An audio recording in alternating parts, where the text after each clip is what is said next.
जीवन योग, जीवन योग, जीवन योग, जीवन योग।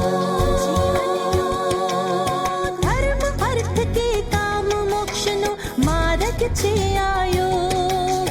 धर्म अर्थ के काम मोक्ष नो मार्ग छे आयोग। चित्त ની ચંચળતા અહીં ટળે, મનને મોટી શાતા મળે, અંતર આનંદ ઉપજે જ્યારે દૂર થાય ભવરો। જીવન યોગ, જીવન યોગ, જીવન યોગ, જીવન યોગ। નમસ્કાર દર્શક મિત્રો, આપણી સંસ્કૃતિ આપણી ઓળખ ડીડી ગિરનાર દૂરદર્શનના જીવન યોગ કાર્યક્રમમાં આપનું સ્વાગત છે। મિત્રો, દુનિયામાં કોઈ એક ચિત્ર કે કવિતાનું પણ સર્જન કરે તો કેટલો ગૌરવ અનુભવતા હોય છે। જ્યારે સ્ત્રી તો માનવનું સર્જન કરે છે તો તેનું તેને ગૌરવ કેમ ના હોય? પરમાત્માએ તેને સર્જન શક્તિ આપી છે, માટે તે આપોઆપ દૈવી શક્તિનું સાધન બની જાય છે। અને કુદરતી પ્રક્રિયાનું સાધન બનવું એ જ ઈશ્વરીય ઉપલબ્ધિ છે। અને તે પ્રક્રિયા માનવ સર્જનની હોય તો તેનાથી ઉત્તમ શું? તો ઈશ્વરીય શક્તિ વહન કરવાનું ઉત્તમ માધ્યમ બનવા માટે યોગાભ્યાસ અનિવાર્ય છે। તો આવો આજે આપણે પેરીપાટમ કાર્ડિયોમાયોપથી એટલે કે ગર્ભવતીઓના હૃદયનું પહોળું થવું એ વિષય ઉપર ચર્ચા કરીશું। આપણી વચ્ચે શિવાનંદ આશ્રમ અમદાવાદના અધ્યક્ષ સ્વામી શ્રી અધ્યાત્માનંદજી મહારાજ ઉપસ્થિત છે। સ્વામીજી પ્રણામ। પ્રણામ। આપનું સ્વાગત છે। ધન્યવાદ ભગવાન। સ્વામીજી, દરેક સ્ત્રીની અંદર માતૃત્વ ધારણ કરવાની એક ઝંખના હોય જ છે। જી। અને લગ્ન પછી જ્યારે એને ખબર પડે કે પોતે ગર્ભવતી છે ત્યારે એ ક્ષણ એના માટે સૌથી આનંદની ક્ષણ હોય છે। ખરી વાત। અને જ્યારે તેને બાળકનું અવતરણ થાય છે ત્યારે તે જીવનમાં પૂર્ણતાનો અનુભવ કરે છે। જી। પરંતુ આ જે ગર્ભવતી થવું અને બાળકનું અવતરણ થવું એ વચ્ચેનો જે સમય છે એમાં ક્યારેક કોઈ કોમ્પ્લિકેશન પણ થઈ શકતા હોય છે। એમાં ઘણી બહેનોને હૃદય પહોળું પણ થતું હોય છે। તેવું થવાનું કારણ શું? આ હૃદયને પોળું થવાનું બધી બહેનોને થાય એવું સાચું નથી, પરંતુ જે બહેનોને પહેલાંથી જ હૃદયની મુશ્કેલી હોય અને તે પછી એ ગર્ભધારણ કરે તો એને આ સમસ્યા થઈ શકે છે। બહેનો જે આપણા છે બધા ભક્તિભાવમાં ભરેલા છે, એટલે ચૈત્ર મહિનો કરે તો અલુણા કરે, એ મીઠું નહીં ખાવાનું, 30 દિવસ સોલ્ટ નહીં ખાય, અને ચૈત્ર મહિનામાં પસેવો તો ખૂબ જ થાય। એટલે પછી આ જે ડેફિશિયન્સી જે થાય છે એના કારણે પણ હાર્ટ છે તે પોળું થતું હોય છે। પરંતુ જેમને પહેલાંથી જ હાર્ટની સમસ્યા હોય, માયાકાર્ડિયલ ઇન્ફેક્શન થયેલું હોય, હાર્ટ એટેક આવેલું હોય, અથવા તો હાઈ બ્લડ પ્રેશર રહેલું હોય, તો એવા બહેનોને આ થઈ શકે છે। બાકી જેટલી બહેનો ગર્ભવતી થાય તેમને કંઈ મુશ્કેલી હોય તો ખાસ કરીને 100માં 80% બહેનોને બ્લડ પ્રેશર ઊંચું આવી શકે, પણ બધા લોકોના હૃદય પોળા થાય એવું આવશ્યક નથી। તો એક તો બે વાત છે કે એમાં આપણે કેમ મદદ કરી શકીએ આપણા બહેનોને। એક તો તમારું બ્લડ પ્રેશર નિયંત્રણ રહેવું જોઈએ, અને બીજું ડૉક્ટર લોકોની સલાહ પછી આપણે આ બધી વાતો કરીએ છીએ। આપણે પરામર્શ લઈએ, એ જે લોકો ગાયનેકોલોજિસ્ટ ડૉક્ટર લોકો છે એમનું કહેવાનું, સ્વામીજી કોઈ લોકો એમ કહે છે કે 3 મહિના પછી, કોઈ લોકો કહે છે કે 4 મહિના પછી, તો એને કહેવાય અર્લી પ્રેગ્નન્સી। 4 મહિના જ આપણે માનો, 4 મહિનાનું ગર્ભ ન રહે ત્યાં સુધી કોઈ પણ એક્સરસાઇઝ આ પ્રકારના બહેનોએ કરવી નહીં જોઈએ। બીજા બહેનો કોઈ એક્સરસાઇઝ કરવા માગતા હોય તો એમણે એમના ગાયનેકોલોજિસ્ટની પ્રસૂતિ વિજ્ઞાનના નિષ્ણાતોની સલાહ પ્રમાણે જ કરવી જોઈએ। હવે આ એક્સરસાઇઝ ક્યાં સુધી કરી શકાય? 7મો મહિનો, 8મો કે 9મો જ્યાં સુધી તમને આ કસરત કરતાં કોઈ પ્રકારની મુશ્કેલી ન થાય ત્યાં સુધી કરવાની. ફોરવર્ડ બેન્ડિંગ તો આપણે કરવાનું જ નથી. અને ખાસ કરીને એક ફ્લેક્સિબિલિટી બધી જ કરી શકાય કે જ્યાં ફોરવર્ડ બેન્ડિંગ ના હોય. પરંતુ આપણે અહીંયા હજુ પણ જેટલું બને એટલું સરળ એ યોગ શિક્ષણ છે એ આપવા માટેનો પ્રયત્ન કરીએ છીએ. સૌથી મોટી વાત આપણા જે ડીડી ગિરનારના જીવન યોગનો હેતુ છે એ જ એક કે આપણા સમાજની અંદર એક સ્વસ્થ સમાજનું નિર્માણ થાય, સ્વસ્થ ભારતનું નિર્માણ થાય, સ્વસ્થ રાષ્ટ્રનું નિર્માણ થાય. અને જ્યાં શારીરિક સ્વસ્થતા હશે ત્યાં જ માનસિક સ્વસ્થતા આવશે. દેશની જે મજબૂતી છે એ માત્ર શરીરથી નથી, માનસિક સ્વસ્થતા, માનસિક સુઘડતા અને માનસિક પવિત્રતાની પણ છે. માતાઓનું, બહેનોનું જીવનનું, સ્વાસ્થ્યનું સંરક્ષણ કેટલું આવશ્યક, એટલું આવનારા ભાવિ ભારતના નાગરિકનું સંરક્ષણ પણ એટલું જ આવશ્યક છે. અને એટલા માટે આપણા સરકારશ્રી છે એમણે હવે તો સ્ત્રીઓને જ્યારે પ્રસૂતિ આવવાની હોય ત્યારે એમની રજાઓને મોટી કરી, પછી બાળક છે એના ઉછેર માટે પણ રજાઓ કરી છે. શા માટે? યત્ર નાર્યસ્તુ પૂજન્તે રમંતે તત્ર દેવતા. જ્યાં નારીઓનું સન્માન છે ત્યાં જ પરમાત્મા છે. કારણ કે બાળકનું સંરક્ષણ તો કરવાનું છે. તમે મને દેવના દીધેલ છો, આવ્યા ત્યારે અમર થઈને રહો. તો આપણે પ્રારંભ કરીએ આ એક તાડાસનથી. આપણા મિત્રો બંને આંખો બંધ કરીને ઊભા રહો. સૌથી પહેલું આ ખૂબ સરળ આસન છે. એડી પંજાને જોડીને ઊભા રહેવાનું. ધીરેથી આંખો ખોલો. તમારા ડાબા પગને ડાબી તરફ 1 ફૂટથી 1.25 ફૂટ જેટલું દૂર કરી દો. લઈ આવો. ઓમ. બહુ ધીરેથી બંને હાથને ઉપર લઈને જાઓ, માથા ઉપર લઈ આવો. ઓમ. હાથની આંગળીઓને જોડેલી માથા પર રાખવાની. હવે ધીરેથી બંને હાથને ઉપર ખેંચવાના છે. પગના પંજા ઉપર એડીઓને પણ ઉપર કરવાની છે. ઓમ. ડાઉન.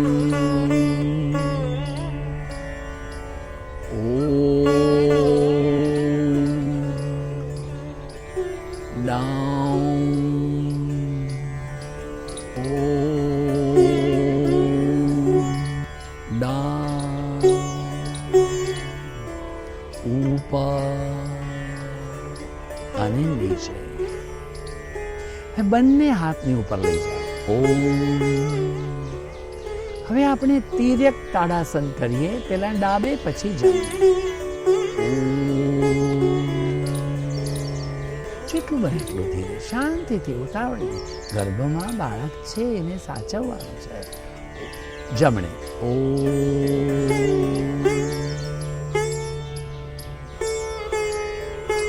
ડાબે.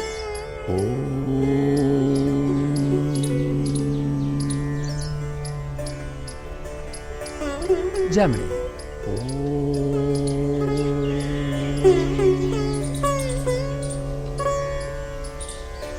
રિલેક્સ.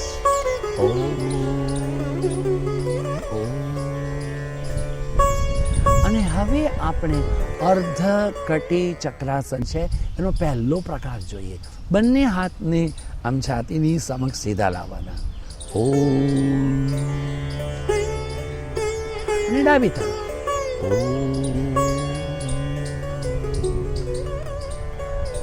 જ્યારે ડાબો હાથ પાછળ જાય ત્યારે સીધો રહેશે, જમણો હાથ આ પ્રમાણે વાંકો રહેશે. બીજી તરફ, જમણી તરફ.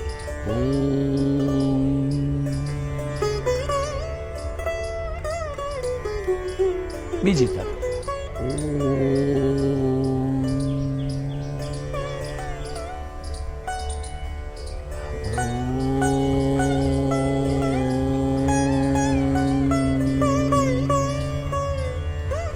રિલેક્સ.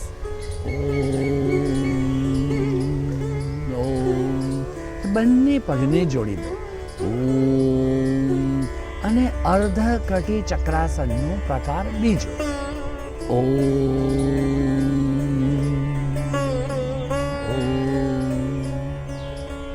અર્ધ કટી ચક્રાસન પ્રકાર 2. હવે જમણી તરફ.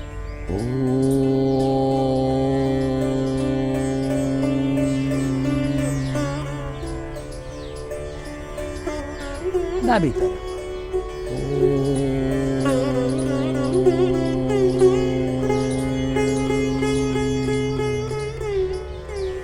જમણી તરફ.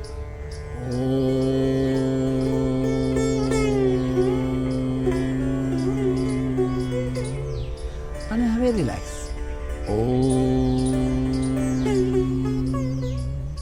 બંને પગને ફરીથી 1 ફૂટથી 1.25 ફૂટ જેટલા પહોળા કરો. ઓમ. અને હવે આપણે જોઈએ કટી ચક્રાસન. ડાબા હાથને જમણે ખભે મૂકો. ઓમ. જમણા હાથની મુઠ્ઠી કમરમાં પાછળ. હવે ધીરેથી જમણી તરફથી શરીરને ટ્વિસ્ટ કરો. ઓમ. અને બંને એડી જોવાની, ઝૂકવાનું નથી. કરોડરજ્જુનો જ મરોડ છે. રિવર્સ. ઓમ.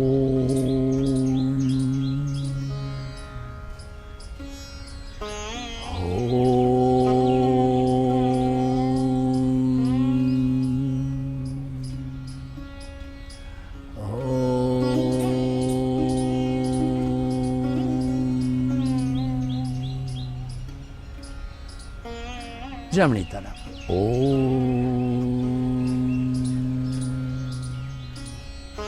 રિલેક્સ. હવે તમારા પગને થોડા વધારે પહોળા કરો. આપણે સાદું ત્રિકોણ આસન કરીએ. ધીરેથી બંને હાથ ખભાની લાઈનમાં લઈ આવો, જમીનથી સમાંતર. જો મિત્રો, આપણે આ યોગાસન દર્શનમાં તમે જોઈ શકો છો કેટલું ધીરે ધીરે કરવાનું છે. હવે ડાબા હાથને ઉપર કરો. જમણા પગને જમણી તરફ ફેરવો. ઝૂકવાનું જમણી તરફ છે, આગળ નહીં. જમણા ઘૂંટણની લાઈનમાં. સ્વામીજી, ગર્ભમાં બાળક હોય તો આવું થાય. જો ગર્ભધારણ કરતા પહેલા આ બધા આસનો કરવાની ટેવ હોય તો ચોક્કસ થાય.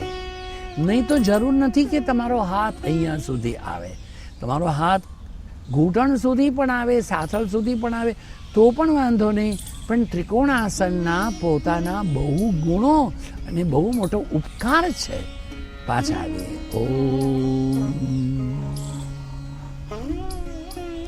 જમણા પગને સીધો કરીએ, ડાબા પગને ડાબી તરફ વાળીએ અને જમણા હાથને ઉપર લાવીએ. ઓમ. હવે ડાબી તરફ છે તે ત્રિકોણાસન કરીએ.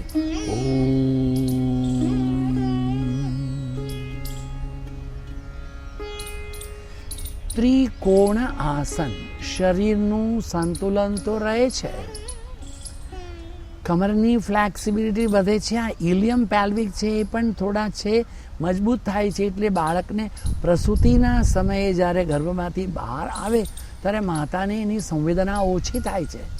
અને અહીં આપણે જે વિચાર કરીએ છીએ હૃદય છે એના પોળા થવા સંબંધી, જ્યારે ત્રિકોણાસનનો તમે અભ્યાસ કરો છો ત્યારે હૃદયનું મહત કલ્યાણ થાય છે.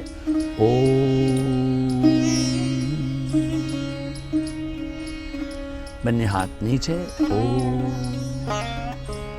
અને તમારા ડાબા પગને સીધો કરો. જમણાની જોડે જોડી દો.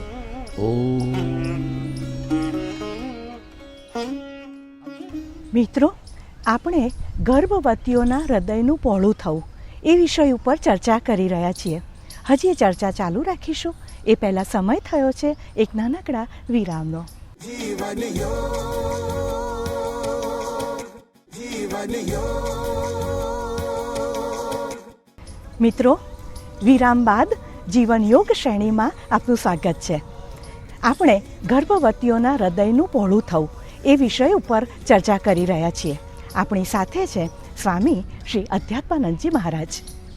સ્વામીજી, આપે કહ્યું કે જે સ્ત્રીઓ ગર્ભવતી છે, જેમના હૃદય પહોળા થાય છે, તેઓ પણ અને નથી તેઓ પણ હળવી કસરતો કરી શકે. ચોક્કસ. જેમાં ખાસ આપે કહ્યું કે તાડાસન, તિર્યક તાડાસન, જી. અર્ધકટી ચક્રાસનના 2 પ્રકાર કરી શકાય જી. અને સાદું ત્રિકોણાસન જી. કરી શકાય. અને કટી ચક્રાસન. માતાઓ, તમે યોગા અભ્યાસ તો કરશો, અમને આશા છે પ્રાણાયામ પણ ચોક્કસ કરશો, પણ આ બધી આ શારીરિક પ્રક્રિયા છે, માનસિક પ્રક્રિયાની પણ એક વાત છે.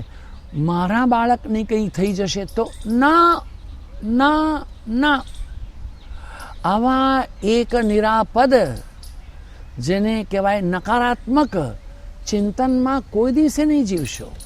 તમે જ્યારે ગર્ભ ધારણ કરો છો, 1 દિવસનું ગર્ભ હોય ને તો તેને પણ ડિમાસ જોઈ શકે છે. Defence institute of the medical and allied sciences, Delhi. ત્યાંથી બાળક જે મોટું થાય, 1 દિવસ, 2 દિવસ, 7 દિવસ, 1 મહિનો, 2 મહિનો, 3 મહિનો, પછી એના નખ આવે ને વાળ આવે, બધું એ બાળકના ઉપર તમારા ચિંતનની બહુ મોટી અસર હોય છે. જો આપનું ચિંતન પ્રાકૃત હશે તો બાળક પ્રાકૃત થશે, પણ જો ચિંતનમાં વિકૃતિ હશે તો બાળકમાં પણ ખોડ ખાપણ ઊભી થઈ શકે છે. તમારું પોતાનું હૃદય પહોળું થયેલું છે, હવે એના અંદર ભય નહીં રાખો. તમે અભયમ સત્વ સંશુદ્ધિ જ્ઞાન યોગ વ્યવસ્થિત, તમે અભય તારો, ભયમાં નહીં જીવો. કારણ કે તમને આવું કેમ કરીને થયું? પહેલાંથી કંઈ તમારી મુશ્કેલી હતી એટલે થયું, પણ મુશ્કેલીમાં પણ તમે સ્વસ્થ જીવન જીવવામાં આનંદમાં તો રહેતા જ હતા. તો હવે ગર્ભના બાળકનો સ્વસ્થતાનો જે વિચાર છે એ તમારા સ્વસ્થ વિચારના ઉપર બહુ આધાર રાખે છે. એટલે ગર્ભના અંદર જ્યારે બાળક હોય અને તમને પહેલાંથી હાર્ટની મુશ્કેલી હોય ને 4થો મહિનો કે 3જો મહિનો, કોઈ પણ વખતે ગર્ભના વખતે જો હૃદય પોળું થતું હોય, તો આવા સંજોગોમાં હું સ્વસ્થ છું, પ્રભુ કૃપાએ, ઈશ્વર કૃપાએ, મારા સગા સંબંધીઓ, મારા વાલા પતિદેવ ને મારી પોતાની સંકલ્પનાથી હું સ્વસ્થ છું. મારું બાળક સ્વસ્થ રહેશે. મારું બાળક કેવું છે? મદાલસા કે છે, શુદ્ધોશી બુદ્ધોશી નિરંજનોશી સંસાર માયા પરિવર્જિતોશી સંસાર માયા ત્યજ મોહ નિદ્રા મદાલસા વાક્ય મોવાચમિત. તું શુદ્ધ છે, તું બુદ્ધ છે. અજો નિત્ય શાશ્વતો યમ પુરાણો ના હન્ય તે હન્ય માને શરીરે. એટલે સકારાત્મક ચિંતન કરવાનું છે. તું શુદ્ધ છે, તું બુદ્ધ છે, તું નિરાપદ છે, તું આનંદનું સ્વરૂપ છે, તું ચિન્મય છે, તું ચિદઘન છે. એટલે પોતાના બાળકનું શુભ ચિંતન એ પોતાને પણ પોતાના સ્વાસ્થ્યમાં બહુ જ મદદરૂપ થાય છે. હવે થોડા આસનો ફરી પાછા આપણે જોઈએ, પ્રાણાયામ પણ કરવાનો છે. બંને મિત્રો, તમે ધીરેથી તમારા ડાબા પગની ડાબી તરફ 2 ફૂટથી 2.5 ફૂટ સુધી દૂર લઈ આવો. ઓમ.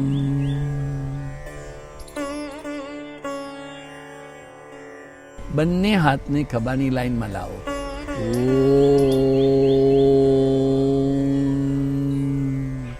ડાબા પગને ડાબી તરફ ફેરવો. ઓમ.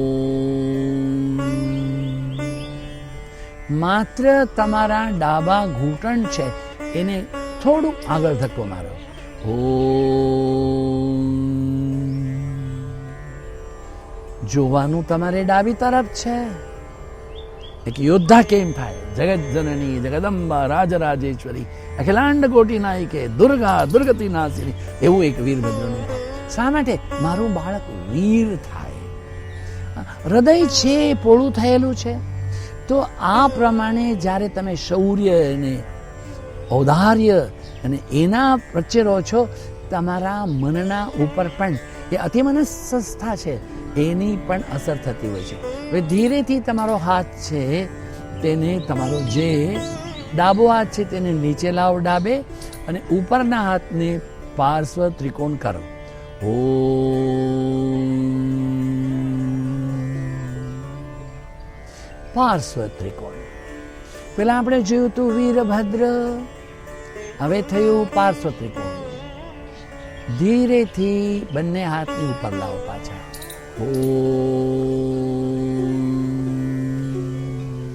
હાથ એમ જ રાખો, ડાબા પગને સીધો કરો. જમણા ઘૂંટણને જમણી તરફ વાળો, જમણી તરફ જુઓ. Veerabhadra to the right.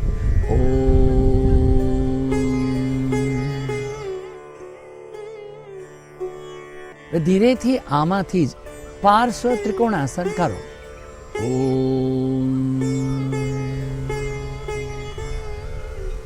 Parshva ત્રિકોણાસન. You are strengthening your tissues and muscles. You are strengthening your cardiac system. You are strengthening your arteries.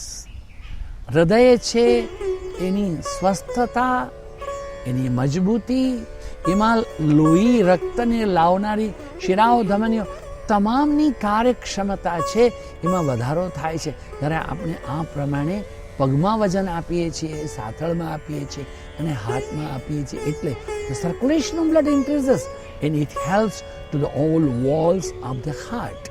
ધીરેથી પાછા આવીએ. બંને હાથ ધીરેથી નીચે મૂકો. બંને પગને જોડી દો. અને પોતાને સ્થાને પગને સીધા લાંબા કરીને બેસી જાઓ. ઘંટી દળવાની હોય તે પ્રમાણે કરવાનું છે. ધ્યાન રાખો, ઉતાવળ નથી કરવાની. હાથને સામે લાવીને ક્લચ કરો. એને સામે ફેરવી નાખો. ને ડાબી તરફથી કરો. ચક્કી ચાલન.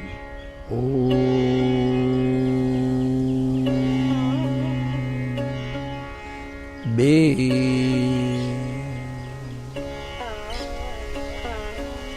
ત્રણ,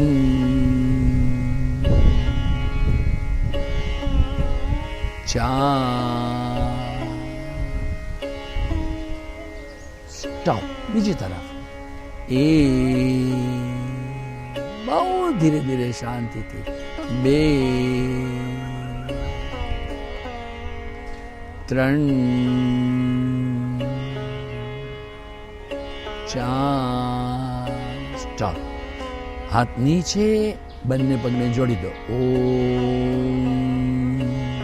અને હવે વજ્રાસનમાં બેસવાનો. આંખો બંધ.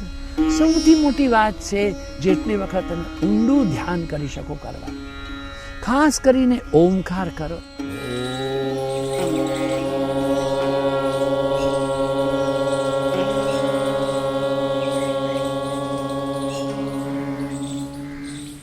અને આ ઓમકાર જ્યારે કરીએ ત્યારે મૂળ બંધની સાથે કરીએ. મળદ્વારનું અંદર અને ઉપર સંકોચન કરી અને ઓમકાર કરશું તો આ ગર્ભવતી બહેનોને હાર્ટના સંબંધી જે સમસ્યા છે એના સમાધાનમાં you are strengthening your cardiac system. Bhramari pranayama પણ મદદ કરશે. શિવાનંદ પ્રાણાયામ તો ચોક્કસ કરશે. અને ધ્યાન કરવાનો અભ્યાસ કરવો જોઈએ. મારી અંદર જે હવા આવી રહી છે એક આનંદની લહેર છે. મારા ગર્ભસ્થ શિશુને આનંદ આપી રહ્યું છે. આ સૂર્ય છે એ હૃદયનો દેવતા છે. એ સૂર્યનારાયણ ઓમ મિત્રાય નમઃ, ઓ રવૈ નમઃ, સૂર્યાય નમઃ, ભાનવે નમઃ, ખગાય નમઃ. અને એના ઉપરાંત ઓમ ભૂર્ભુવસ્વઃ તત્સવિતુર્વરેણ્યં ભર્ગો દેવસ્ય ધીમહિ ધિયો ન પ્રચોદયાત્.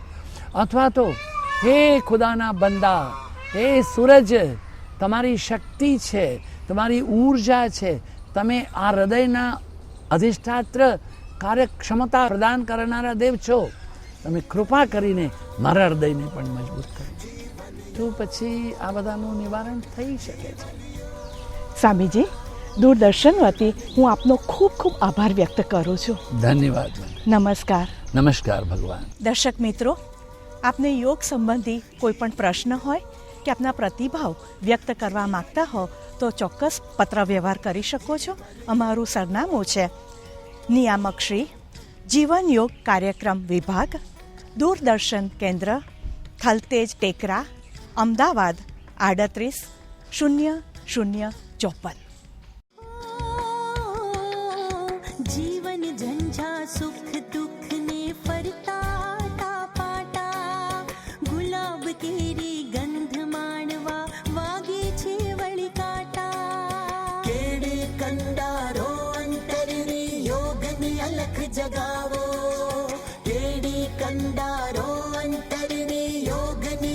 જગાવો માનવ જીવન છે અતિ મોંઘું સુખદ સ્વાસ્થ્ય ત્યાં લાવો જીવન યોગ જીવન યોગ જીવન યોગ જીવન યોગ